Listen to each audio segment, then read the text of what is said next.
கர்த்தர் நல்லவர், கர்த்தர் நல்லவர், கர்த்தர் நல்லவர். பிரைஸ் கர்த்தர் நல்லவர். ஆண்டவரும் இரட்சகருமாய் இருக்கிற இயேசு கிறிஸ்துவின் நாமத்தினால் இரவு ஜெபத்திற்கு வந்திருக்கும் யாவருக்கும் அன்பின் ஸ்தோத்திரங்களை ஏறெடுக்கிறேன். பிரைஸ் கர்த்தர் நல்லவர். இன்றைய நாளிலும் நான் எடுத்துக்கொண்ட தலைப்பு கடந்து வந்த பாதைகள். ஆமேன். இந்த கடந்து வந்த பாதைகள் என்று சொல்வதற்கு காரணமே, என்னுடைய கடந்து வந்த பாதைகள் சொல்லி கடந்த மாதம் முழுவதும் நான் அழுது கொண்டு இருந்தபோது யோசித்த இந்த வார்த்தை, இதை நான் எடுக்கணும்னு சொல்லி நான் வாசிக்கல, என்னை நினைச்சு அழுத நாட்கள் கடந்த மாதத்துல. அப்ப நான் இத்தனை நாட்கள் கடந்து வந்த, இத்தனை வருடங்கள் கடந்து வந்த ஆண்டவரே என்று சொல்லி நினைச்சு அழுதுட்டு இருந்தப்போ, ஆண்டவர் உன்னை நினைச்சு அழுதுட்டு ஏன் இருக்கிற, உன்னுடைய காரியங்கள் நினைச்சு நீ ஏன் அழுது கொண்டிருக்கிற, இது எல்லாமே நான் பார்த்து கொள்ளுவேன், இது விட்டு தள்ளு என்று சொல்லி எப்போ இந்த காரியம் எனக்கு தோணுச்சுன்னா, விடிய காலையில 2 மணிக்கு நான் அழுது கொண்டிருந்தேன். அப்போ ஆண்டவர் எதுக்காக உனக்காக நீ அழுற, அது தள்ளிட்டு, வேதத்துல அநேகருடைய கடந்த பாதைகள் கடினமான பாதைகள் இருந்தது. அதை பத்தி யோசிச்சோம்னாக்கா, அந்த வார்த்தைகள் நம்ம படிச்சோம்னாக்கா, அப்ப நம்மளுடைய கடந்து வந்த பாதைகள் ஒரு தூசியை போல அது தள்ளி போகும். ஆமேன். அப்போ நினைச்சேன், அப்போ நம்ம வீணாதான் நம்ம சிந்திக்கிறோம். என்னுடைய வழிகள் என்னுடைய பாடுகள், என்னுடைய வேதனைகள், ஏன்னா கடந்த மாதம் முழுவதுமே, கடந்த மாதம் 8ஆம் தேதி விழுந்த அன்னையில இருந்தே சரீரத்திலும் மனதளவிலும் ரொம்பவும் கடினப்பட்டு இருந்தேன். எதற்காக ஆண்டவரே நான் இருக்கிறேன், நானு இல்லாத இருந்தாலும் நல்லமா இருக்குமே, இருந்தும் பிரயோஜனம் இல்லைன்னு நினைச்சு அழுத, ரொம்ப வேதனைப்பட்டு அழுத. ஆனால் ஆண்டவர் எத்தனோ காரியங்களை தாண்டி ஜீவனை உனக்கு கொடுத்திருக்கிறேன், எத்தனையோ நானு கடந்து வந்துட்டேன், நான் வாழ்ந்த வாழ்க்கை போதும் ஆண்டவரே, நான் வாழ்ந்தது போதும், இதுவே எனக்கு போதும் சொல்லி நான் நினைச்சிட்டேன். அப்போ ஆண்டவர் இந்த காரியம் ஒண்ணுமே இல்லை, நீ நினைக்கிறதுல ஒண்ணுமே இல்லை. வேதத்துல அநேகருடைய கடந்து வந்த பாதைகள் பார்த்தோம்னாக்கா அவ்வளவு கடினமான பாதைகள். நம்ம 12 சீஷர்களுடைய வாழ்க்கையை பார்த்தோம்னா, ஒவ்வொருவரும் அவர்கள் சுவிசேஷத்திற்காக அவர்கள் பட்ட பாடுகள் அநேகம் தெரியும். இருந்தாலும் மூளை கெட்ட முட்டாள் சொல்றோம் இல்லையா, அந்த மாதிரி தான் நானும் ஒரு முட்டாளா. ஏன்னா அந்த மாதிரி ஒரு நெருக்கடி, ஒரு சூழ்நிலை, ஒரு வேதனை நம்ம இடத்தில் வரும்போது நம்மையே நாம மறந்து விடுவோம்.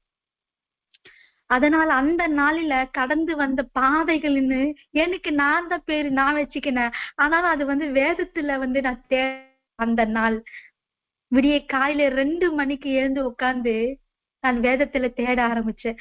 அப்போ முதலாவதாக சொல்ல போறது இல்ல, வேதத்துல கடந்து வந்த பாதைகள் என்று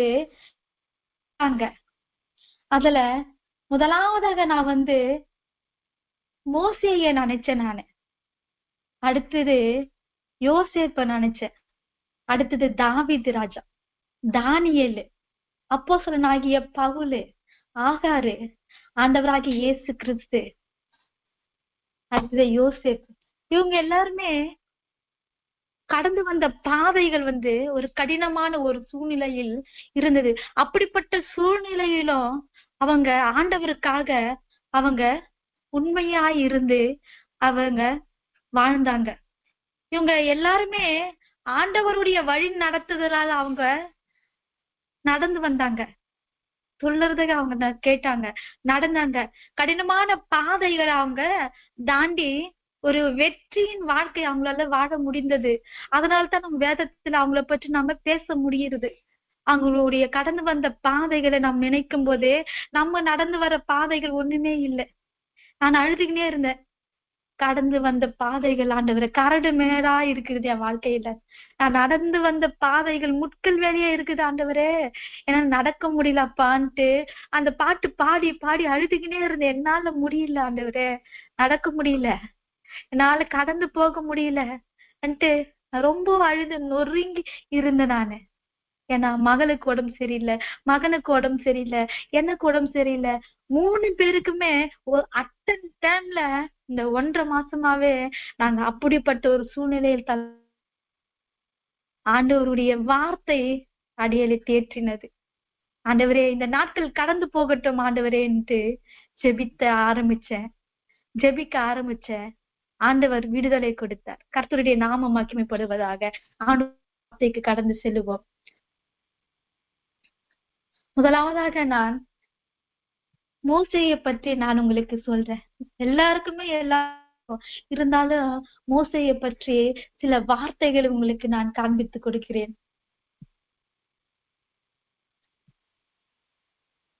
மோசே தன் வாழ்க்கையில மரண பயத்தோடு இருந்தார். முதலாவதாக அவர் தன் வாழ்க்கையில மரண பயத்தோடு இருந்தார். 2வதாக 40 ஆண்டு வனாந்தர வாழ்க்கையை அவர் வாழ்ந்து கொண்டிருந்தார். 3வதாக தேவனுடைய அழைப்பை அவர் ஏற்றுக்கொண்டு இஸ்ரவேல் ஜனங்களை வழி நடத்தும் போது அந்த முறுமுறுத்தார்கள். அநேக காரியங்களில முறுமுறுத்தாங்க. 4வது காரியம், கானானுக்குள்ள நுழைய முடியாத அளவுக்கு ஒரு ஏமாற்றத்தை அங்கு சந்திக்க முடிந்தது.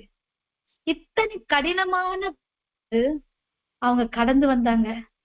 மோசே தேவனோடு முகமுகமாய் பேசும் அளவுக்கு ஆண்டவர் மோசை உயர்த்தினார். ஆமென். கர்த்தருடைய நாமம் மகிமைப்படுவதாக. இந்த 4 காரியங்களை நாம் பார்க்க இருக்க போகிறோம். சாதாரணமாக நாம் அதை பார்க்கலாம். எபிரேயர் 11:26 சொல்லப்படுகிறது, அவன் எகிப்தின் பொக்கிஷங்களிலும் கிறிஸ்துவின் நிமித்தம் வரும் நிந்தையை அதிக பாக்கியம் என்று எண்ணினான் என்று பார்க்கிறோம். நாம் ஒருவரும் அது மாதிரி சொல்ல முடியுமா? மனசார நாம அது மாதிரி சொல்ல மாட்டோம். நீங்க சொல்லிருக்கீங்க, ஆனா நானும் சொன்னதில்லைன்னு நினைக்கிறேன். கிறிஸ்துவின் நிமித்தம் வரும் நிந்தையை அதிக பாக்கியம் என்று எண்ணினான் என்று நாம் சொல்ல முடியுமா? நான் சொன்னது இல்லை. ஏன்னா இருக்கிற வேதனையிலிருந்தே என்னால் விடுபட்டு வர முடியலன்ட்டு அழுது கொண்டுதான் இருக்கிற. அப்போ அந்த நாணல் பெட்டிக்குள்ள அந்த குழந்தை இருந்து அழுது அந்த பார்வனுடைய சகோதரி இரக்கமுற்றதுனால அந்த குழந்தை எடுத்துன்னு அவங்க வளர்க்க ஆரம்பிக்கிறாங்க. அந்த குழந்தையை வளர்த்து அது ஜலத்தில் நின்று எடுத்தேன் என்று சொல்லி அந்த குழந்தைக்கு மோசே என்று அவங்க பேர் வைக்கிறாங்க. அப்போ அந்த குழந்தை பெரிதான போது அவன் அதை பார்வனுடைய குமாரத்தின் இடத்தில் கொண்டு போய் விடுறாங்க.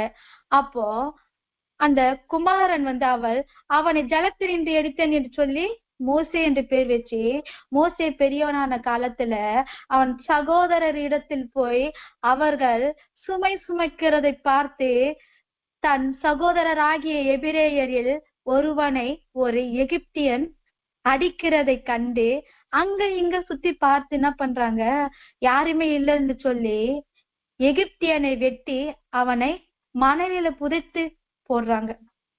அவன் மறுநாளில வெளியே வந்த போது மறுபடியும் 2 பேரு சண்டை பண்ணி கொண்டிருக்கிறாங்க.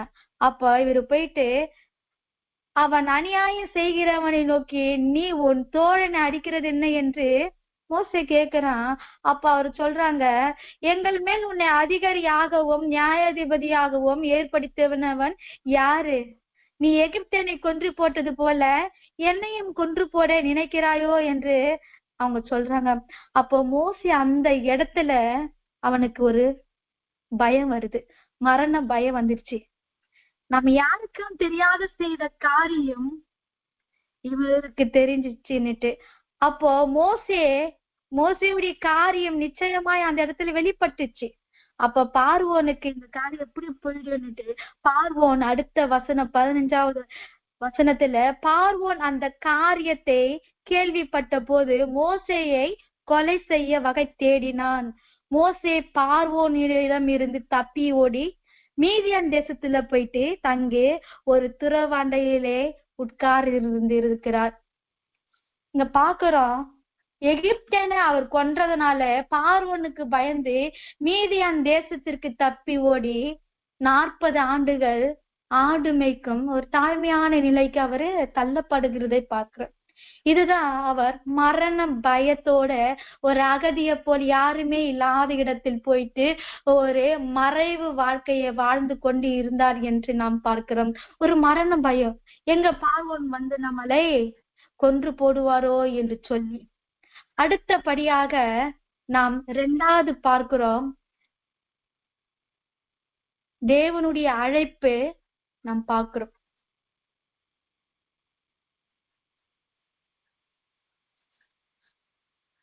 யாத்ராகமம் 3ஆம் அதிகாரம் 2ஆம் வசனம். கர்த்தருடைய தூதனானவர் ஒரு முட்செடியின் நடுவிலிருந்து உண்டான அக்கினி சாலையிலே நின்று அவனுக்கு தரிசனமானாரு. ஏன்னா அவர் வந்து அகதிய போல ஒரு மறைந்து வாழ்றாரு. அப்போ அங்க எந்த ஒரு சூழ்நிலையும் அங்க காணப்படாது. ஆண்டவர் அவரோடு பேசுறாரு. ஏன்னா மோசேக்கு ஆண்டவருடைய கிருபை இருக்குது. அங்கு கர்த்தருடைய தூதனானவர் ஒரு முச்செடியின் நடுவில் இருந்து உண்டான அக்கினி ஜுவாலையில நின்று அவனுக்கு தரிசனமானார். அப்பொழுது அவன் உற்று பார்த்தான். முச்செடி அக்கினியால் ஜுவாலித்து எரிந்தும் அது வெந்து போகாமல் இருந்தது. அப்ப கர்த்தர் எகிப்தில் இருக்கிற என் ஜனத்தின் உபத்திரவத்தை நான் பார்த்து ஆலோட்டிகளின் நிமித்தம் அவர்கள் இடுகிற கூக்குரலை நான் கேட்கிறேன். அவர்கள் படுகிற வேதனையை நான் அறிந்திருக்கிற. எகிப்தியரின் கைக்கு விடுதலை ஆக்கணும், அவர்களை அந்த தேசத்திலிருந்து நீக்கி கானானியரும் ஏத்தியரும் எமோரியரும் பெர்சியரும் ஏவியரும் எபுசியரும் இருக்கிற இடமாகிய பாலம் தேன் ஓடுகிறது நலமும் விசாலமுமான தேசத்துல அவங்களை கொண்டு போய் சேர்க்கணும். இதெல்லாம் யார்கிட்ட சொல்றாரு? மோசேயின் ஆண்டவர் சொல்றாரு. இஸ்ரவேல் புத்திரராகிய என் ஜனத்தை எகிப்திலிருந்து அழைத்து வரும்படி உன்னை பார்வோன் இடத்துக்கு அனுப்புவேன் வா என்று சொல்றாரு ஆண்டவர். மோசேயை அழைக்கிறாரு. வா, நீ உன்னால்தான் முடிய, நீதான் போயிட்டு கூட்டின்னு வரணும்னு சொல்றாங்க. அப்ப மோசே சொல்றாரு, தேவனே, பார்வோன் இடத்துக்கு போகவோ இஸ்ரவேலின் புத்திரரை எகிப்திலிருந்து நான் அழைத்து வருவதற்கு நான் ஏமாத்திரம் ஆண்டவரே. இதற்கு முன்னாவது தேவரீர் உமது அடியனோடு பேசினதற்கு பின்னாவது நான் வாக்கு வல்லவன் அல்ல, நான் திக்குவாய மன்னனாக உள்ளவன் என்று மோசே சொல்றாரு. எனக்கு அந்த ஜனங்களை அழைச்சின்னு வரணும். அந்த எகிப்தில் இருக்கிற ஜனங்களை, இஸ்ரவேல் ஜனங்களை அழைச்சு வருவதற்கு நான் பேசுவதற்கு கூட எனக்கு வராது, திக்குவாய மந்த நான் உள்ளவன் என்று சொல்றாரு மோசே. ஆண்டவர் அப்பையும் விடல, அழைக்கிறாரு.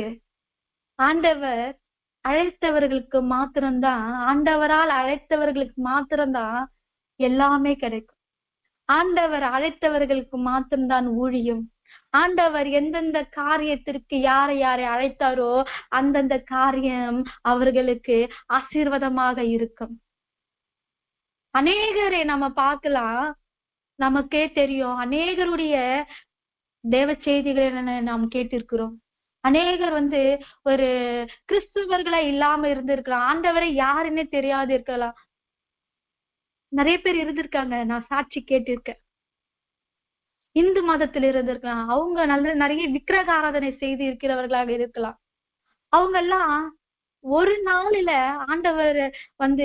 ஆண்டவர் அவர்களோடு பேசும்போது அவர்கள் எல்லாவற்றையும் தூக்கி எறிந்து போட்டு ஆண்டவருக்காக ஊழியம் செஞ்சுக்கின்னு இருக்காங்க, ஊழியம் செஞ்சுட்டு இருக்காங்க. இன்னமும் ஆண்டவருடைய சுவிசேஷம் சத்தியத்தை சத்தியமாக போதிக்கிறாங்க. அவங்களால எப்படி முடியும்? அவங்க பைபிள் இதுவரை வாசித்தது இல்லை. அவங்க நம்ம பரம்பரையா நம்ம கிறிஸ்தவர்களாக இருந்தாலும் நமக்குள்ள எந்த ஒரு தாளந்தும் இல்லை. ஆனாலும் ஆண்டவர் அறியாத ஜனங்கள் பாருங்க, திடீர்னு ஆண்டவர் அழைச்சிட்டாருனாக்கா அவங்க வல்லமையா எடுத்து ஆண்டவர் பயன்படுத்துவாரு. அவங்க அபிஷேகத்துல நிரப்புவாங்க, அந்நிய பாஷைகளை பேசுவாங்க, தீர்க்க தரிசனங்களை உரைப்பாங்க. வரங்களையும் வியாக்கியங்களையும் பேசுவாங்க, பேய்களை துரத்துவாங்க. இப்படிப்பட்ட வல்லமைகள் அவங்களுக்கு நிறையவே இருக்கும். நானு சின்ன பிள்ளையா இருக்கும்போது தொட்டனா பாக்கியநாகதன்ட்டு ஒருவர், அவரு பயங்கர விக்கிரக ஆராதனை. அவரு சுடுகாட்டுலதான் போயிட்டு அவரு என்னென்ன மந்திரமா பண்ணுவாருன்ட்டு அவருடைய மெசேஜ் நான் கேட்டேன். அப்போ அப்போ அவர் சொல்றதெல்லாம் பயமாவே இருக்கும், ஒரு கதைய போல இருக்கும். அவங்களும் ஆண்டவர் தொட்டு இருக்கிறாரு. தொட்டதுலயே தொட்ட உடனே அவர்கள் என்ன பண்றாங்க, தேவனுடைய அழைப்புக்குள்ள வந்துடுறாங்க. அநேகர் சிறு பிள்ளைகள் கூட என்ன பண்றாங்க, போதிக்கப்படுகிறார்கள் ஆண்டவருடைய அழைப்பு இருக்கும்போது. அதனால இங்க மோசே ஆண்டவர் அழைக்கிறாரு, நான் ஏமாத்துற ஆண்டவரே, திக்கு வாயும் மந்தனா உள்ளவனா இருக்கிறேனே என்று. ஆண்டவர் உடனே, நீ போ, நான் உன் வாயோடு இருந்து நீ பேச வேண்டியதை உனக்கு போதிப்பேன் என்று சொல்றாரு. ஆண்டவரே, நீர் அனுப்ப சித்தமா இருக்கிற யாராவது அனுப்பாண்டாரு. எதுக்குமே அவர் ஒத்தே வரமாட்டேன்றாரு மோசே.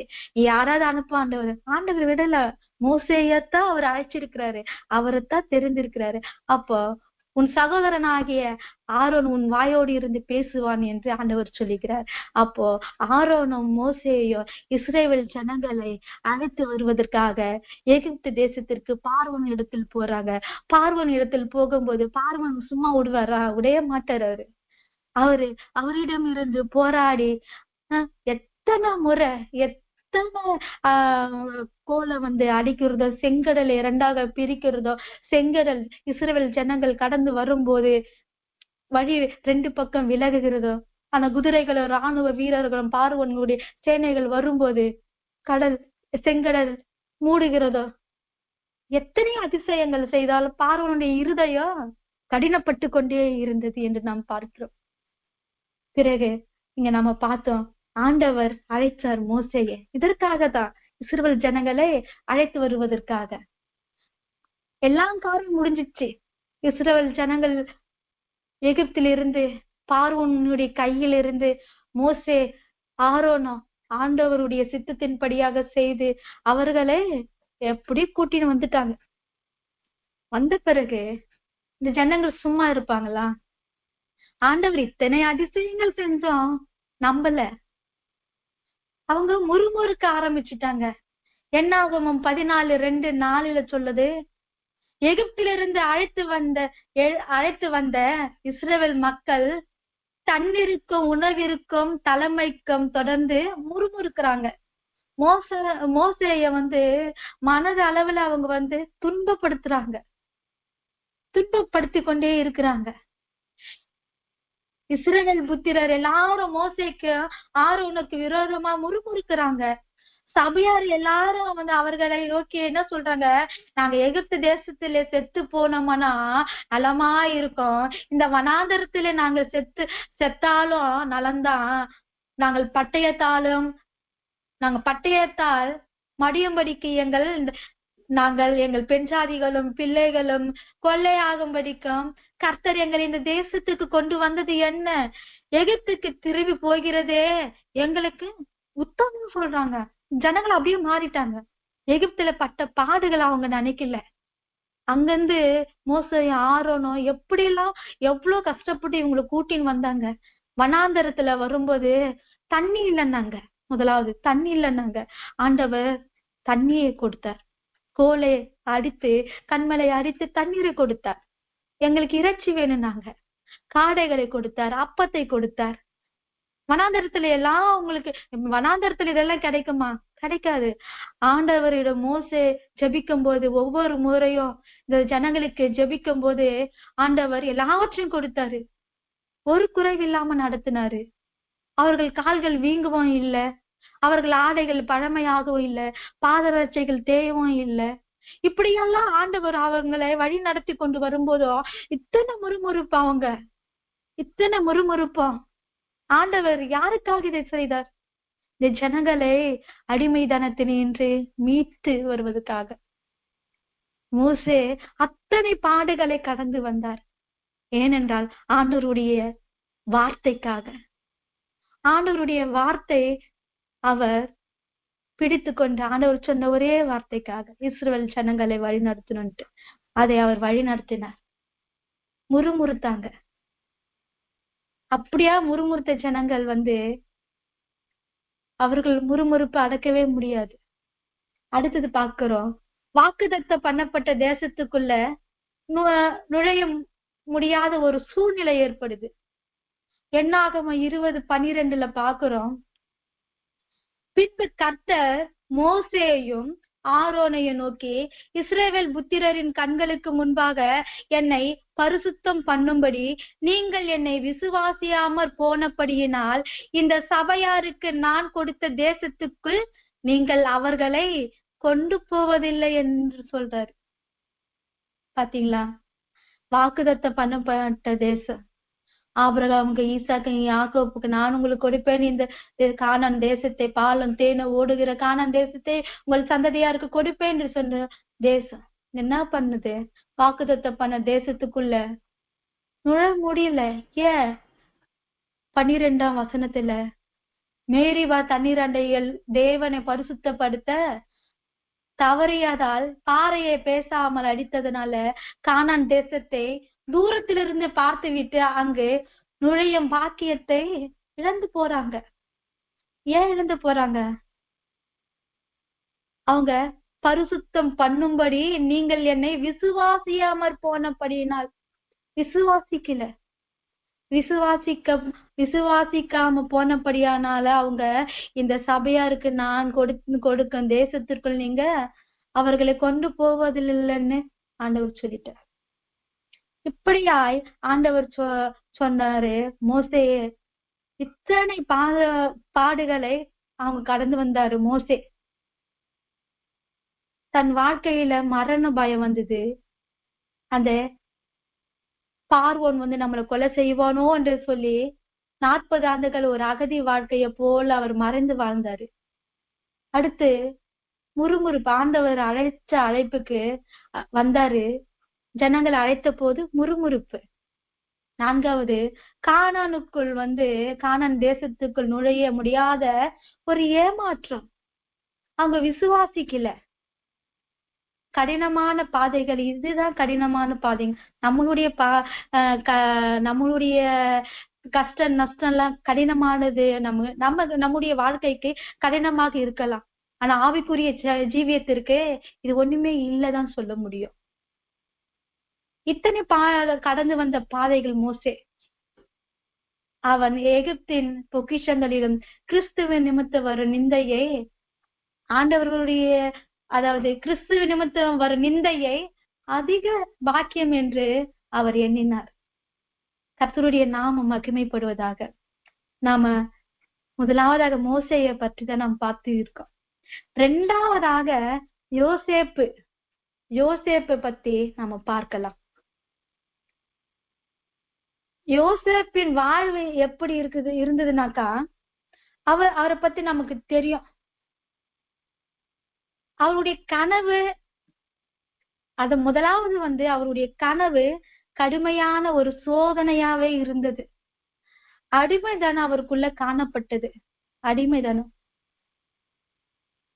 சிறைச்சாலையில அடைக்கப்படுதல். அடுத்ததாக தேவ சித்தத்தால் உயர்த்தப்பட்டார் என்று சொல்லலாம். ஏன்னா நம்ம ஆதியாகமம் 37:50 நம்ம அந்த யோசேப்பை பற்றி நாம வாசிக்கும் போது நாமளே பாயிண்ட்டுகளை நாமளே வச்சுக்கலாம். அத்தனை பெரிய ஸ்டோரி, நாமளே பாயிண்ட்டுகள் இத்தனை நம்ம வைத்துக் கொள்ளலாம். அதனால நானா எடுத்துக்கிறேன். ஆனா இத்தனை பாயிண்ட் அதிகமா சொல்ல போறது இல்லை. அவருடைய கனவு கடுமையான ஒரு சோதனையாவே, கடுமையான ஒரு சோதனை தான் என்று சொல்லலாம். அவர் அடிமையா வாழ்ந்தாரு. அடிமையா வாழ்ந்தது இல்ல, அடிமைதானே அவருக்கு இருந்தது. சிறைச்சாலையில அவர் அடைக்கப்பட்டிருந்தாரு. அப்புறமா தேவ சித்தத்தால் உயர்த்தப்பட்டாரு. முதலாவதாக அவரு சகோதரர்களால் வெறுக்கப்பட்டாரு. எகிப்தில 2வது விற்கப்பட்டாரு. போய் குற்றச்சாட்டு அவர் மேல விழுந்தது. அதனால சிறைச்சாலைக்கு போனாரு. இறுதியில எகிப்துக்கு அதிபதியானாரு. அப்படிதான் நான் பிரிச்சிருக்கிறேன். ஆதியாகமம் 37:3 சொல்லப்படுகிறது, யாக்கோபு அதாவது இஸ்ரவேலின் முதிர் வயதிலே யோசேப்பு தனக்கு பிறந்ததினால் இஸ்ரவேல் தன் குமாரர் எல்லாரிலும் அவனை அதிகமாய் நேசித்து அவனுக்கு பல வர்ணமான அங்கியை செய்வித்தான். ஆமேன். இங்க பாக்குறோம், இஸ்ரவேலின் முதிர் வயதிலே யாக்கோபுக்கு 12 பிள்ளைகள், ஒரு மகள். ஆனாலும் இஸ்ரவேலுக்கு யோசேப்பு தான் ரொம்ப பிடிச்ச மகன்.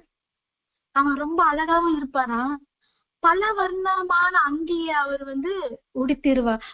உடுத்துவாராம். அவருக்கு இப்படியா தகப்பனுடைய பாசம் அவருக்கு அதிகமாக காணப்பட்டது. இதனாலேதான் அவர்களுடைய சகோதரர்கள் யோசேப்பை ஒரு விதத்துல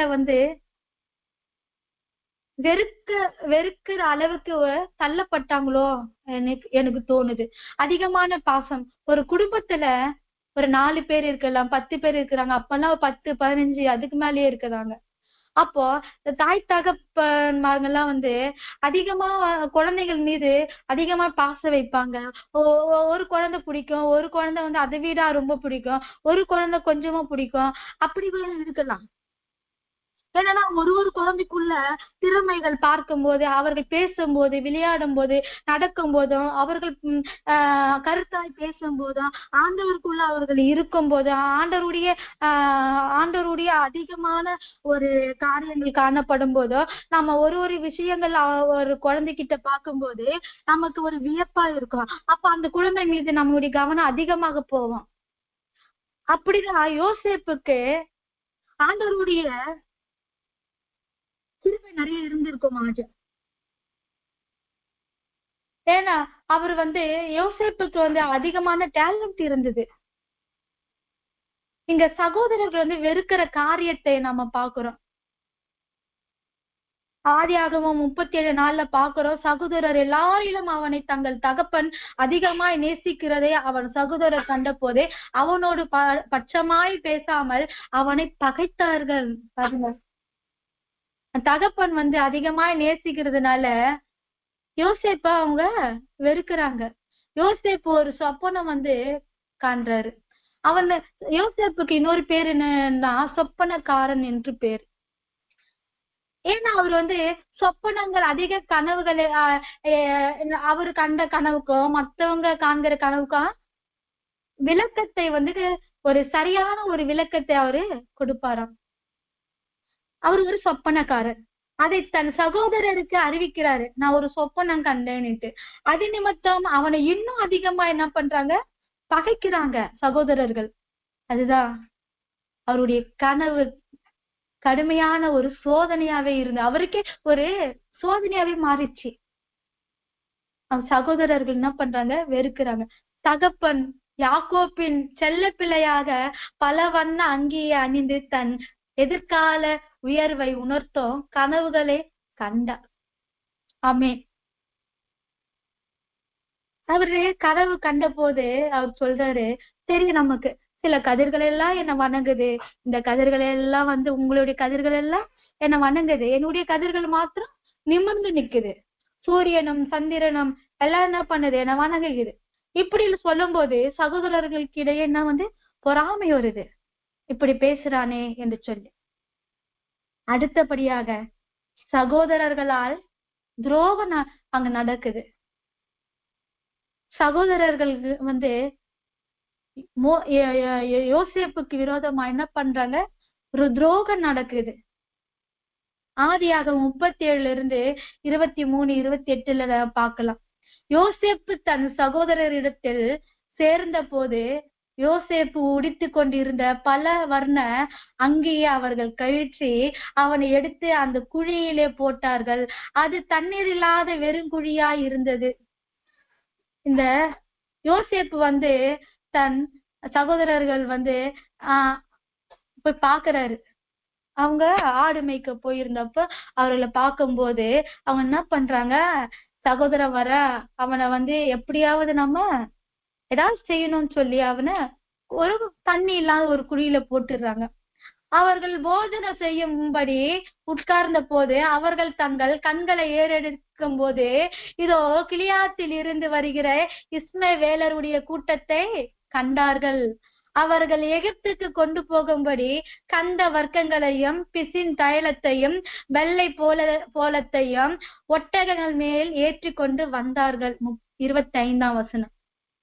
அவங்க வரத பார்த்துட்டு யூதா சொல்றாரு தன் சகோதரர்களை பார்த்து, நாம் நம்முடைய சகோதரன் கொன்று அவன் ரத்தத்தை மறைப்பதினால் லாபம் நமக்கு என்ன?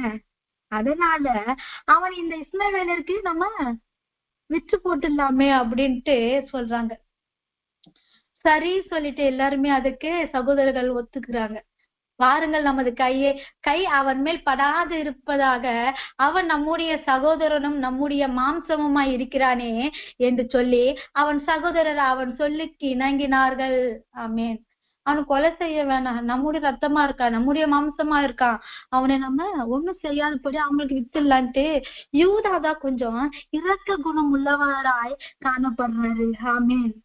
அவங்க என்ன பண்றாங்க, மீதியானர் கடந்து போகிற போது அவர்கள் யோசேப்பை அந்த குழியில் இருந்து தூக்கி எடுத்து அவனை இஸ்மவேலர் கையில் 20 வெள்ளிக்காசுக்கு விற்று போட்டுட்டாங்க.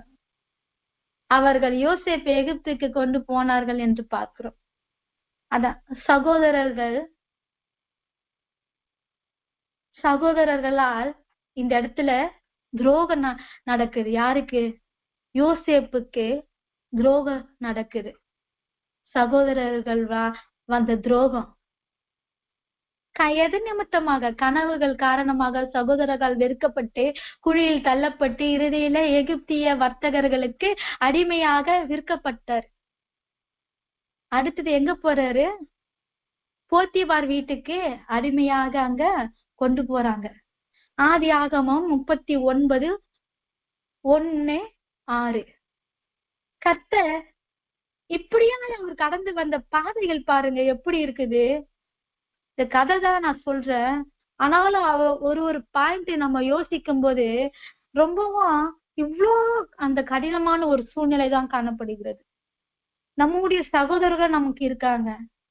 ஒருத்தவங்க நல்ல உயர் பதவியில இருப்பாங்க, ஒருத்தவங்க வேலையே செய்ய மாட்டாங்க, வேலை செய்யாம வீட்டுல இருப்பாங்க. மதிப்பாங்களா? மதிக்க மாட்டாங்க. நல்லா படிச்சிருப்பாங்க, படிக்காதவனை பார்த்து மட்டம் தட்டுவாங்க. நீ படிக்கல படிக்கல படிக்கல. நல்லா படிச்சவனுக்கு பாருங்க எல்லா மரியாதையும் கிடைக்கும். அப்படிதான் நம்ம நம்ம வாழ்ந்து கொண்டு இருக்கிற வாழ்க்கையும் அப்படித்தான். இங்க யோசேப்பு இங்க பாருங்க, அவனுக்கு இருக்கிற ஆண்டவருடைய கிருபை, அவனுக்கு இருக்கிற தாளந்துகளை, அவனுக்குள்ள இருக்கிற விசேஷித்த கிருபைகளை, அவன் ரொம்ப டேலண்டான ஒரு பர்சன். அதனால அவங்க சகோதரருக்கு பிடிக்கல. கனவு கண்ட எத்தனை இது சொல்றானேன்னு சொல்லிட்டு. ஆனாலும் ஆண்டவர் யோசேப்போடு இருந்தார் என்றுதான் வேதத்துல நம்ம பார்க்கிறோம். போத்திபார் வீட்டில் அடிமையாய் போறாரு. ஆதியாகமம் 39:2. கர்த்தர் யோசேப்போடு இருந்தார், அவன் காரிய சித்தி உள்ளவனானான். ஆமென். அவன் எகிப்தியனாகிய தன் எஜமானுடைய வீட்டிலே இருந்தான். கர்த்தர் அவனோடு இருக்கிறார் என்றும் அவன் செய்கிற யாவையும் கர்த்தர் வாய்க்க பண்ணுகிறார் என்றும் அவன் எஜமான் கண்டு யோசேப்பின் இடத்தில் தயவு வைத்து அவனை தனக்கு ஊழியக்காரனும் தன் வீட்டுக்கு விசாரணை காரணமாக்கி தனக்கு உண்டான யாவற்றையும் அவன் கையில் ஒப்புவித்தான். இங்க பாருங்க, ஆண்டவர் இவனை உயர்த்துகிறார். போத்திபார் வீட்டில அடிமையா இருக்கிறாரு. ஆனால் யோசேப்போடு ஆண்டவர் இருந்ததுனால அவன் காரிய சித்தி உள்ளவனா இருக்கிறான். எகிப்தியனாகிய தன் எஜமான் வீட்டுல எப்படி இருக்கிறான் பாருங்க. அவன் செய்கிற காரியம் எல்லாம் வாய்க்குது. அவன் இருக்கிற இடம் ஆசீர்வாதமா இருக்குது என்று நினைக்கிறான். விசாரணை காரணமாக்கி தனக்கு உண்டான யாவற்றை அவன் கையில ஒப்பு கொடுக்கிறான். அவனை தன் வீட்டுக்கும் தனக்கு உண்டான எல்லாவற்றிற்கும் விசாரணக்காரனாக்கின இது முதற்கொண்டு கர்த்தர் யோசேப்பு நிமித்தம் அந்த எகிப்தியனின் வீட்டை ஆசீர்வதித்தார். வீட்டிலும் வெளியிலும் அவனுக்கு உண்டான எல்லாவற்றிலும் கர்த்தருடைய ஆசீர்வாதம் இருந்தது. பாக்குறோம், மோசே அந்த இடத்துல இருந்ததுனால அடிமையா தான் போனான். இருந்தாலும் வீட்டிலும் வெளியிலும் அவன் தங்குன அந்த ஒரே காரணத்துக்காக ஆண்டவர் அந்த இடத்தை ஆசீர்வாதமாய் மாற்றி கொடுத்தார். அவன் தனக்கு உண்டானதை எல்லாம் யோசேப்பின் கையில ஒப்புவித்து விட்டு தான் புசிக்கிற போஜனம் தவிர தன் இடத்தில் இருந்த மற்றொன்றையும் குறித்தும் விசாரியாது இருந்தான். யோசேப்பு அழகான ரூபமும் சௌந்தரிய முகமும் உள்ளவனாய் இருந்தான். இங்க பாக்குறோம், கர்த்தர் யோசேப்போடு இருந்து இந்த காரியத்தை எல்லாத்தையும் வாய்க்க செய்தார். ஆண்டவர் இங்க யோசேப்பை உயர்த்தி வைச்சார். அவர் இருக்கிற இடத்தை ஆசீர்வதித்தார். அவர் ஆசீர்வதித்தது நிமித்தமாக அவனை ஒரு மேன்மையாக இருக்கிறாங்க. அந்த எகிப்திய அதிகாரியான போத்திபாரிடம் அடிமையாக விற்கப்பட்டாலும் கர்த்தர் யோசேப்போடு இருந்ததுனால அவன் காரியங்களே ஆண்டவர் வாய்க்க பண்ணினார். இதுதான் உண்மையே. அப்ப ஆண்டவர் உங்களோட என்னோடு இருந்தாருன்னா நம்முடைய காரியங்கள் வாய்க்கப்படும். நாம் சோர்ந்து போகாதபடி நாம் ஆண்டவருக்குள்ள நாம இருந்தா மாத்திரதான் இது நடக்கும். ஆமென். கர்த்தருடைய நாமம் மகிமைப்படுவதாக. அடுத்ததாக யோசேப்புடைய சிறையில தள்ளப்படுகிறாங்க. இப்பதானே ஆசீர்வதிக்கப்பட்டாரு, இதுக்குள்ள எங்க ஒரு சிறைவாசம்? ஏன்னா ஒரு பொய் குற்றச்சாட்டு சாட்டப்பட்டு அவரை சிறையிலே தள்ளப்படுகிறாங்க. எகிப்திய அதிகாரியான போத்திபாரிடம் அடிமையாக விற்கப்பட்டாலும் கர்த்தர் யோசேப்புடன் இருந்ததுனால அவன் காரியங்கள் வாய்த்தது. அங்க நல்லதான் இருந்த போல அவங்க. ஆனாலும் சிறைச்சாலைக்கு போறாரு. எதற்காக? ஒரு பொய் குற்றச்சாட்டு அவன் மேலே விழுந்ததுனால. ஆதியாகமம் 39:7-20. சில நாள் அந்த இடத்துல இருந்த மாத்திரத்துல அந்த போத்திபாரினுடைய மனைவி, எஜமானின் மனைவி யோசேப்பின் மேல் கண் போட்டு என்னோடு சயனி என்று சொல்கிறார். இந்த வீட்டுல என்னிலும் பெரியவன் இல்ல, நீ அவருடைய மனைவியா இருக்கிறபடியால் உன்னை தவிர வேறொன்றையும் எனக்கு அவர் விலக்கி வைக்கவில்லை. இப்படி இருக்க நான் இத்தனை பெரிய பொல்லாங்குக்கு உடன்பட்டு தேவனுக்கு விரோதமாய் பாவம் செய்வது எப்படி என்று சொல்றான். அவன் பாவம் செய்யல. போத்திபாரின் மனைவி பொய் குற்றச்சாட்டப்பட்டு யோசேப்பை சிறைக்கு அனுப்புறாங்க. இதுதான் அங்க நடந்தது என்று தெரியாது. அவன் மனைவி பொய் கட்டுறாங்க.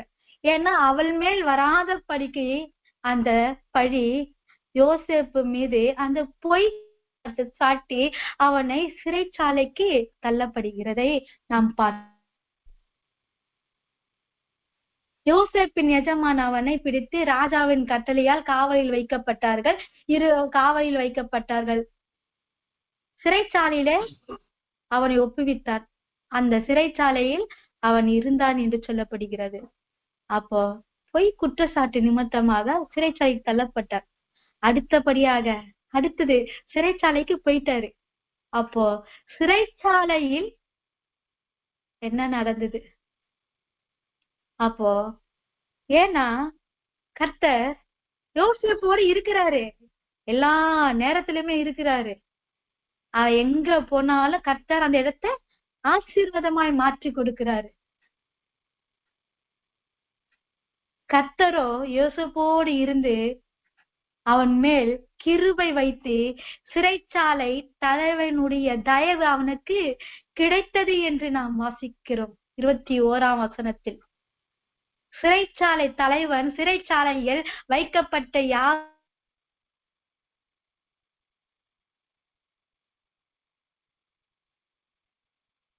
யோசேப்பின் கையில ஒப்புவித்தான். அவர்கள் செய்வதெல்லாவற்றையும் யோசேப்பு செய்வித்தான் என்று பார்க்கிறோம். ஆமேன், ஆமேன். கர்த்தருடைய நாமம் மகிமைப்படுவதாக. யோசேப்பு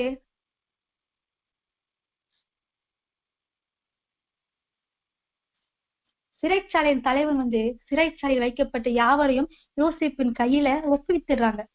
ஏன்னா அங்கேய சிறைச்சாலையில ஆண்டவருடைய கிருபை அவனை தாங்குது. 40:1 பாக்குறோம். எகிப்து ராஜாவுக்கு பானபாத்திரக்காரனும் சுயம்பாகியும் எகிப்து ராஜாவாகிய தங்கள் ஆண்டவனுக்கு குற்றம் செய்தார்கள். அது நிமித்தமாக பார்வோன் தன் பானபாத்திரக்காரரின் தலைவனும் சுயம்பாகிகளின் தலைவனும் ஆகிய இவ்விரண்டு பிரதானிகள் மேலும் கடும் கோபம்.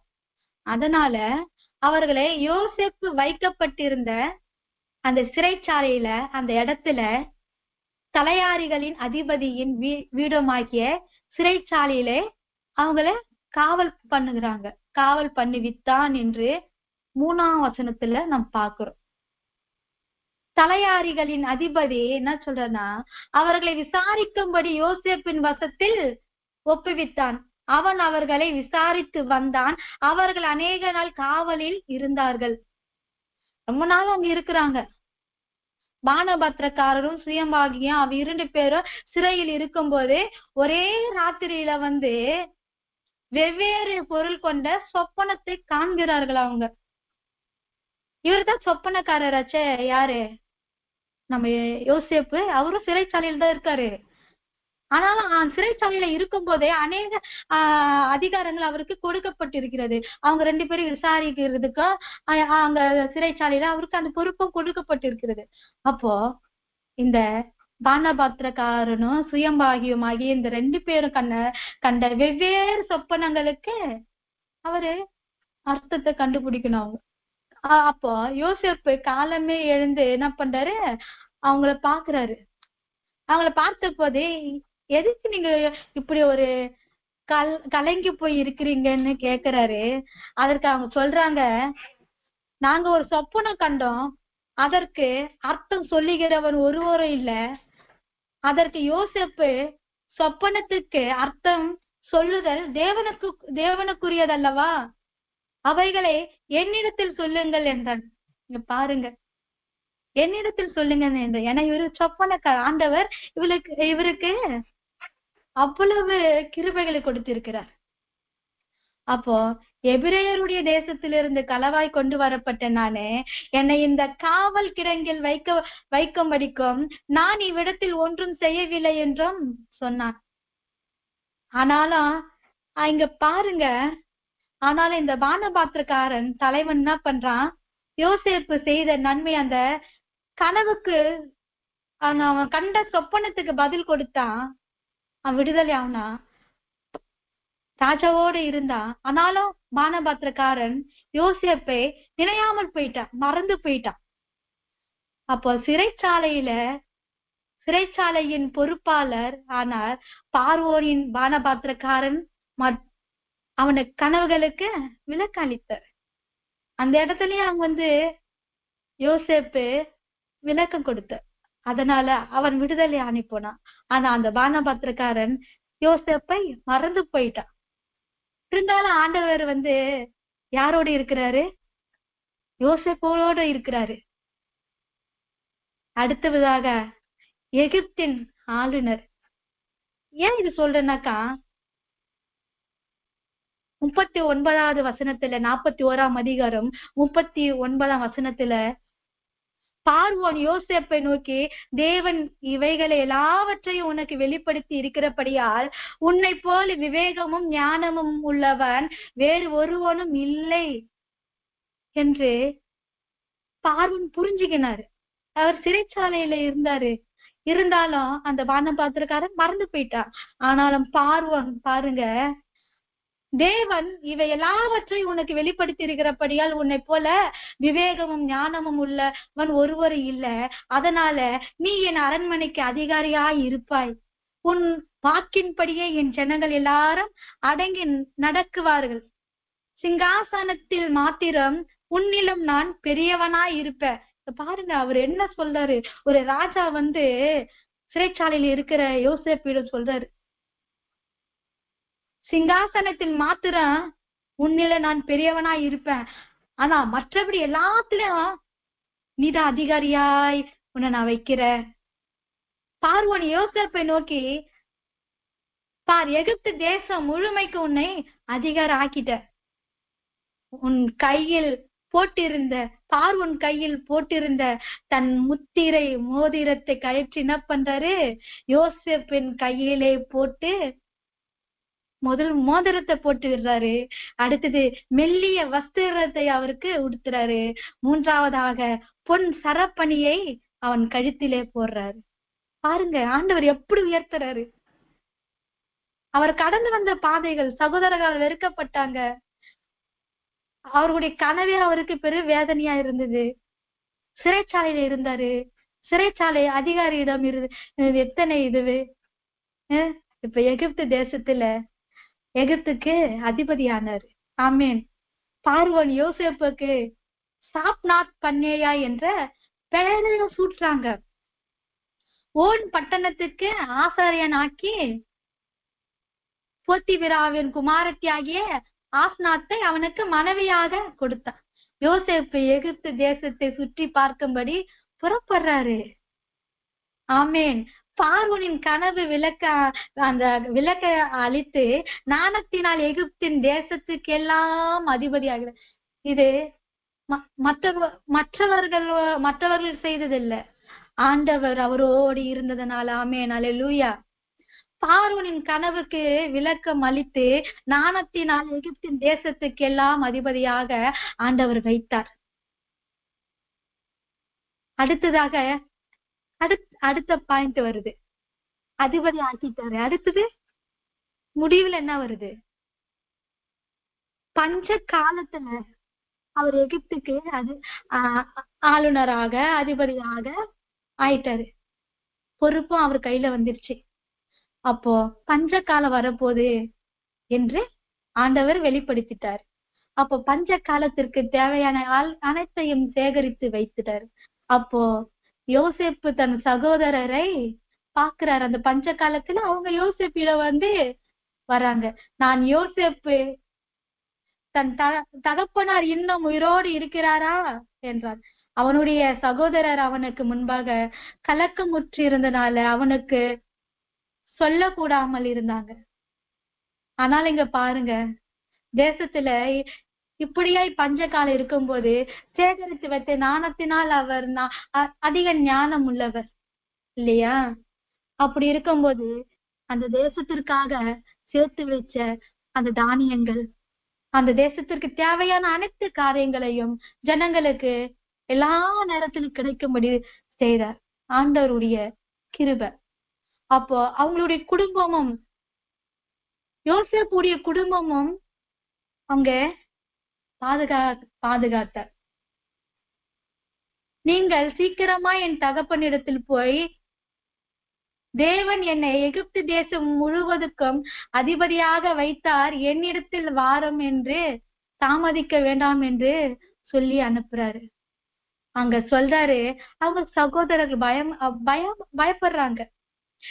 ராஜாவா இருக்கிறாரே, நம்மள ஏதாவது செய்துட்டு வரோம்ட்டு. நீங்க பயப்படாதீங்க. நீங்கள் எனக்கு தீமை செய்ய நினைத்தீர்கள், தேவனோ இப்பொழுது நடந்து வருகிறபடியே வெகு ஜனங்களை உயிரோடு காக்கும்படி அதை நன்மையாக முடிய பண்ணினார். ஆமேன். பஞ்ச காலத்துல தன் சகோதரர்களை மன்னித்து அவர்களை எகிப்தில ஆதரித்தாரு. தேவன் தன் மூலமாக அநேகரை பாதுகாக்கும் வழியை செய்வதற்காக அந்த நேரத்துல யோசேப்பு நன்றி சொன்னாரு. இதற்காகத்தான் ஆண்டவரை இத்தனை அந்த பாதைகளை நான் கடந்து வந்தேனா, ஆண்டவருக்கு நன்றி சொன்னாரு. ஆமேன். கர்த்தருடைய நாமம் மகிமைப்படுவதாக. இது இரண்டாவது யோசேப்பு. முதலாவதாக நாம் பார்த்தோம் மோசே கடந்து வந்த பாதைகள், இரண்டாவதாக யோசேப்பு கடந்து வந்த பாதைகள், மூன்றாவதாக யோபு கடந்து வந்த பாதைகள். ஆமேன். யோபு கடந்து வந்த பாதைகள் நமக்கு தெரியும்.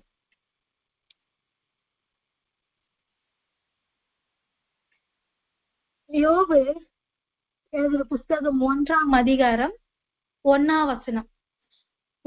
தேசத்திலே யோபு என்ன பேர் கொண்ட ஒரு மனுஷன் இருந்தான். அந்த மனுஷன் உத்தமனும் சன்மார்க்கனும் தேவனுக்கு பயந்து பொல்லாப்புக்கு விலகுகிறவனுமாய் இருந்தான் என்று பார்க்கிறோம். ஆமேன். வசனம் இதுதான். யோபு பத்தி தான் நம்ம பார்க்கிறோம். முதலாவதாக யோபு எப்படி உத்தமனும் சன்மார்க்கனுமாய் இருக்கிறாரு. அது உத்தமன் சன்மார்க்கனுமாய் இருந்தார். திடீர்னு என்ன ஒரு நாள் அவரு ஒரு ஐஸ்வர்யவனாக இருந்தவர். மிகுந்த ஒரு ஐஸ்வர்யவனாகவும் தேவனுக்கு பயந்து ஜீவிக்கிற மனுஷனாகவும் தன் பிள்ளைகள் பாவம் செய்யாது இருக்கும்படியாக பிள்ளைகளுக்காக அனுதினம் ஜெபிக்கிறவராகவும் அவரு இருக்கிறார். அதுதான் நம்ம பார்க்கிறோம் வசனத்துல. அப்போ திடீர்னு ஒரு நாள் சொத்து, அவருடைய சொத்து எல்லாம் இழந்து போயிடும். திடீர்னு ஒரே நாள்ல அவருடைய சொத்து போயிடுது, பிள்ளைகள் செத்து போயிடுறாங்க, அவருடைய சரீரத்துல ஆரோக்கியம் இழந்து போகுது. இப்படி கடுமையான பாடுகளை அவரு சந்தித்த ஒரே நாள் அது. ஒரே நாள்ல பிசாசானவன் அந்த காரியத்தை இது பண்றான். அப்போ இந்த காரியம் ஆண்டவர் சொல்லிட்டாரு, என்னுடைய தாசன் மேல நீ கண் வைத்தாயோ, ஜீவனை மாத்திரம் தொடக்கூடாது. அவன் விசுவாசம் உள்ளவன் ஆண்டவருக்கு தெரியும். யோபு விசுவாசம் உள்ளவன் என்று தெரிந்ததுனால்தான் ஆண்டவர் இப்படி ஒரு சவால் வைத்திருப்பாரோ சாத்தான் இடத்துல நான் யோசிக்கிறேன். அப்போ இந்த ஒரே நாள் அவருடைய சொத்து போயிடுறது, பிள்ளைகள் செத்து போயிடுறாங்க, அவருடைய ஆரோக்கியம் போயிடுது, எல்லாவற்றையும் இழந்து அவரு கடுமையான ஒரு பாதையில அவர் இருக்கிறாரு. இறுதியில லாஸ்ட் என்ன ஆயிடுது, ரெட்டிப்பான ஆசீர்வாதம் அவருக்கு வருது. எப்படி வருது? விசுவாச பரீட்சை, துன்பம், பொறுமை, வேதனை சகிக்கிறது, எல்லாவற்றையும் அவர் கடந்து தேவனை அவர் சார்ந்து இருந்ததுனால அவர் இரட்டத்தனையான ஆசீர்வாதம் அவர் கிடைத்தது. அவருடைய பிள்ளைகள் 5வது வசனத்துல பாக்குறோம். அவருடைய விருந்து செய்கிற அவருடைய நாள் முறை முடிகிற போது யோபு ஒருவேளை தன் குமாரர் பாவம் செய்து தேவனை தங்கள் இருதயத்திலே தூஷித்திருப்பார்கள் என்று சொல்லி அவர்களை அழைத்தனுப்பி பரிசுத்தப்படுத்தி அதிகாலமே எழுந்து அவர்கள் எல்லாருடைய லக்கத்தின்படி யோபும் சர்வாங்க தகன பலிகளை செலுத்துவான். இந்த பிரகாரமாக யோபு நாட்களில் எல்லாம் செய்து வருவான் என்று சொல்லப்படுகிற யோபு பாருங்க, ஒரு நாளுக்குரிய அந்த நாளுக்குரிய ஆண்டவரே எங்களை பரிசுத்தப்படுத்தும் ஆண்டவரே, இந்த நாளில் நாங்க பாவம் செய்திருப்போம், ஆனால் எங்களை மன்னித்து விட, எங்கள் பிள்ளைகள் பாவம் செய்திருப்பாங்களானால் மன்னித்து விடுங்கள் என்று பாவ அறிக்கை எடுக்கிறதை நாம் பார்க்க முடிந்தது. ஆமென். 2வதாக திடீர் இழப்பு, சோதனை வருது. இங்க பாருங்க, யோபு 1:21 பாக்குறோம். சாத்தானின் சதியால தன் பண்ணைகள், வேலையாட்கள், 10 பிள்ளைகள் என எல்லாத்தையும் ஒரே நாள்ல இழந்து போயிடுறாரு. அப்ப அவங்க மனைவி சொல்றாங்க, எல்லாமே ஒரே நாளில இழந்து போற. யோபு சொல்றாரு, நிர்வாணியாய் என் தாயின் கர்ப்பத்தில் இருந்து வந்தேன், நிர்வாணியாய் அவ்விடத்திற்கு நான் திரும்புவேன். கர்த்தர் கொடுத்தார், கர்த்தர் எடுத்தார். திடீர் இழப்பு. அவரு ஒன்றுத்துக்கு அவர் கவலைப்படல. நான் நிர்வாணியா வந்தேன், நிர்வாணியா நான் என் தாயின் வயிற்றுல திரும்புவேன். கர்த்தர் கொடுத்தாரு, கர்த்தர் எடுத்தாரு என்று அங்க சொல்லுறாரு. கடுமையான உடல் சரீரத்துல வியாதி. யோபு 2:7 பாக்குறோம். அப்பொழுது சாத்தான் கர்த்தருடைய சந்நிதியை விட்டு புறப்பட்டு யோபின் உள்ளங்கால் தொடங்கி அவன் உச்சந்தலை மட்டும் கொடிய பற்களால் அவனை வாதித்தான் என்று பார்க்கிறோம். இதுதான் கடுமையான உடல் உபாதை அவருடைய சரீரத்தில கொண்டு வந்த வியாதி, சரீரத்தினால ஏற்பட்டது. அடுத்தது உறவினர்கள் மற்றும் நண்பர்கள் ஏளனமான பேச்சு பேசினாங்க. அடுத்த பாயிண்ட் ஏளனமான ஒரு பேச்சு பேசுறாங்க. அவங்க மனைவி சொல்றாங்க, யோபு 2:9 அவன் மனைவி என்ன சொல்றான், அவனை பார்த்து, நீர் இன்னும் உம்முடைய உத்தமத்தில் உறுதியாய் நிற்கிறீரோ, தேவனை தூசித்து ஜீவனை விடு என்று சொல்றாங்க. எப்படி சொல்றாங்க பாருங்க. அவரே சும்மாதான் இருக்கிறாரு, அவரே வேதனையில் இருக்கு, சரீரத்தில் வேதனை, மன உளைச்சல், ஒன்றுமே எல்லாமே ஒண்ணுமே இல்ல, மன உளைச்சல் இருக்காங்க. அவங்க மனைவி அப்படி சொல்றாங்க. அடுத்த மனைவியின் ஏளன பேச்சு, நண்பர்களின் தவறான விமர்சனங்கள், நீ இப்படி இருந்தா இப்படி இருந்திருப்பியா வந்துட்டு ஒரு தவறான விமர்சனங்கள். யோபு மிகுந்த மன உளைச்சலுக்கு அவர் தள்ளப்படுகிறார். அடுத்த பாயிண்ட் என்னன்னாக்கா, தேவனோட ஒரு போராட்டம், விசுவாசமும். ஆண்டவரோட அவர் பேசுறாரு. இருந்தாலும் அவருக்கு ஒரு போராட்டமாக இருந்தாலும், ஆனாலும் ஆண்டவர் மேல அவர் வைத்த விசுவாசம். யோபு 13:15 அவர் என்னை கொன்று போட்டாலும் அவர் மேல் நம்பிக்கையா இருப்பேன், ஆனாலும் என் வழிகளை அவருக்கு முன்பாக ரூபகாரம் பண்ணுவேன். ஆமேன். பாக்குறோம், என் வழிகளை அவருக்கு முன்பாக ரூபகாரம் பண்ணுவேன் என்று சொல்றாரு. விசுவாசத்தில் நிலத்திருந்து எல்லாவற்றையும் இழந்தாலும் கர்த்தர் கொடுத்தார், கர்த்தர் எடுத்தார், கர்த்தருடைய நாமத்திற்கு ஸ்தோத்திரம் என்று கூறி தேவனை நிந்திக்காமல் விசுவாசத்தில் உறுதியாய் இருந்தார் யோபு. அவர் விசுவாசத்துல மாத்திரதான் அவரு நிலைத்திருந்தார். எல்லாவற்றையும் இழந்தாரு, விசுவாசம் அவருக்குள்ள இருந்தது. நான் அவர் மீது நம்பிக்கையாயிருப்பேன், என்னை கொன்று போட்டாலும் அவர் மேல் நம்பிக்கையாயிருப்பேன். நம்ம சொல்ல முடியுமா? ஜுரம், சாதாரண ஜுரம் வந்ததுக்கே நான் அழுதுட்டு இருந்தேன். நான் இங்க அவர் என்னை கொன்று போட்டாலும் அவர் மேல் நான் நம்பிக்கையாயிருப்பேன் என்று சொல்றார். அவர் கடந்து வந்த பாதையில கூடவே இருந்த தேவனுக்கு அவர் நன்றி செலுத்தினாரு. அவரு எத்தனையோ வழிகள் வந்தாலும் அவரு ஆண்டவர் நன்றி சொன்னாரு. யோபு பொறுமையுடன் பாடுகளை சகித்தாரு. தேவன் அவனுக்கு காட்சி அளித்தார் என்று பார்க்கிறோம். யோபு 42:5 என் காதினால் உம்மை குறித்து கேள்விப்பட்டேன், இப்பொழுதோ என் கண் உம்மை காண்கிறது. ஆமேன். தன் மீட்பர் உயிரோடு இருக்கிறார், என் மீட்பர் உயிரோடு இருக்கிறார், நான் விசுவாசிக்கிறேன் என்று அவன் சொல்லுகிறார். இறுதியாக இரட்டிப்பான அவனுக்கு ஆசீர்வாதம். யோபு தன் சிநேகிதருக்காக வேண்டுதல் செய்த போது கர்த்தர் அவன் சிறையிருப்பை மாற்றினார். யோபுக்கு முன் இருந்த எல்லாவற்றை பார்க்கிலும் இரட்டத்தனையான ஆசீர்வாதங்கள் கர்த்தர் கொடுத்தார். அவனுடைய எல்லா சகோதரர்களும் அவனுக்கு அறிமுகமானவரும் அனைவரும் அவனிடத்தில் அவன் வீட்டில் அவனோட போஜனம் பண்ணி கர்த்தர் அவன் மேல் வர பண்ணின சகல தீங்கு நிமித்தம் அவனுக்காக அங்கலாயிட்டு அவனுக்கு ஆறுதல் சொன்னாங்க. ஒருவர் பொன் ஆபரணத்தை எடுத்துட்டு கொடுத்தாங்க. கர்த்தர் யோபின் முன்னிலைமை பார்க்கிலும் பின்னிலைமை ஆசீர்வாதமாய் தேவன் மாற்றினார். ஆமென். யோபின் பொறுமை மற்றும் விசுவாசம் பாடுகளின் மத்தியிலும் தேவனை விட்டுவிடக் கூடாது என்று நினைத்தார். இத்தனை பாடுகளை அவரு கடந்து வந்தார்.